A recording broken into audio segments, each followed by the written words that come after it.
اور یاد رکھیے گا، اچھی طرح ناراض مت ہوئیے گا، نبی کریم نے فرمایا وہ شخص دیوس ہے جسے اس بات کی پرواہ نہ ہو کہ اس کے گھر میں کون آتا جاتا ہے۔ دیوس مینس پتہ ہے آپ کو کیا ہوتا ہے؟ اردو میں بتاؤں، ناراض تو نہیں ہوں گے؟ بے غیرت۔ یعنی اگر ہماری زوجہ، ہماری گھر کی عورتیں نامحرموں سے ہنس ہنس کے باتیں کر رہی ہوں، نامحرموں گھر میں گھسیڑیں، تو یاد رکھیں ایسے شخص کو آپ کے نبی نے دیوس کہا ہے۔ نامحرم کون ہوتا ہے؟ یہ نہیں کہ کوئی اجنبی گھر میں محلے کا لڑکا گھس رہا ہو، خالہ زاد، پھپھی زاد، چچا زاد، ماموں زاد، ان کزنوں سے پردہ ہے آپ کی بیوی کا، وہ نامحرم ہے۔ اسی طرح لڑکی کا اور خالو کا پردہ ہوتا، اسی طرح آپ کا اور ممانی کا پردہ ہے۔ اسی طرح اگر آپ کی چچی خالہ نہ ہو سکی، باہر سے آئی ہیں، تو چچی کا اور آپ کا بھی پردہ ہے۔ ہمارے یہاں کہاں اس کا خیال کرتے؟ اللہ کے نبی پردے کے احکام بیان فرمائیں، اور ہماری حالت یہ ہے کہ اگر ہم اس طرح کی باتیں بیان کریں تو یہ عورتیں ہمارے خلاف بولنا شروع کر دیتی ہیں۔ ارے کیا ہم غاروں میں چھپ کے بیٹھ جائیں؟ دودھ والے سے ہنس کے یہ باتیں کر رہی ہیں، پر سبزی والے سے یہ باتیں کر رہی ہیں، نکل رہی ہے، اور وہ مرد دیکھ رہے ہیں، لیکن ہماری غیرت ہی سوئی پڑی ہے کہ بھئی تم کیا کر رہی ہو؟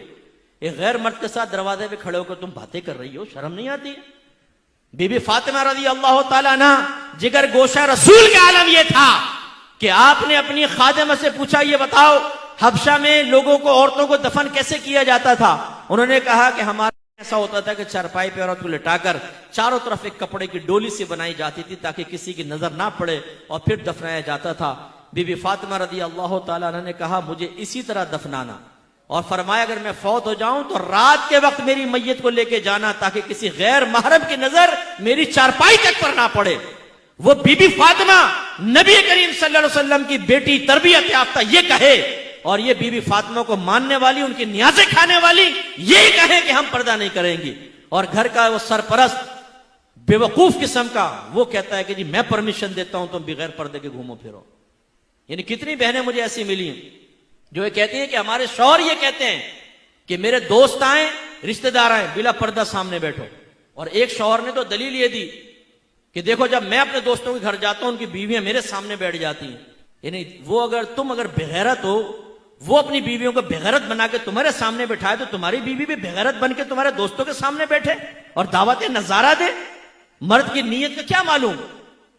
ہم میں سے کتنے ایسے بیٹھے ہوں گے جو لوگوں کے سامنے بڑے یوں محتاط بنتے لیکن ٹیڑھی ٹیڑھی آنکھوں سے شادی بیاہ کے اندر سب دیکھ لیتے ہیں نا، لال والی کپڑے والی دیکھ، اچھا کر رہے یوں ہوں گے، انگلیوں کے جھروکے سے دیکھ لیں گے، اور بیوی ساتھ بیٹھے ہوگی اسکوٹر پہ، پتہ ہے بیوی بیٹھی ہو تو ٹیڑھی آنکھوں سے دیکھے گا نا وہ ساتھ میں جاتی ہوئی عورت کو، بعضوں کو ٹکرا بھی جاتے ہیں گاڑیوں سے۔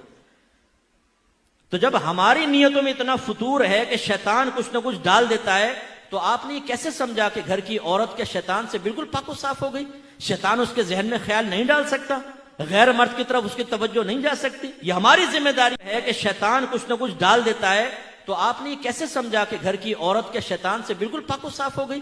شیطان اس کے ذہن میں خیال نہیں ڈال سکتا، غیر مرد کی طرف اس کی توجہ نہیں جا سکتی۔ یہ ہماری ذمہ داری ہے کہ ہم اس کو روکیں۔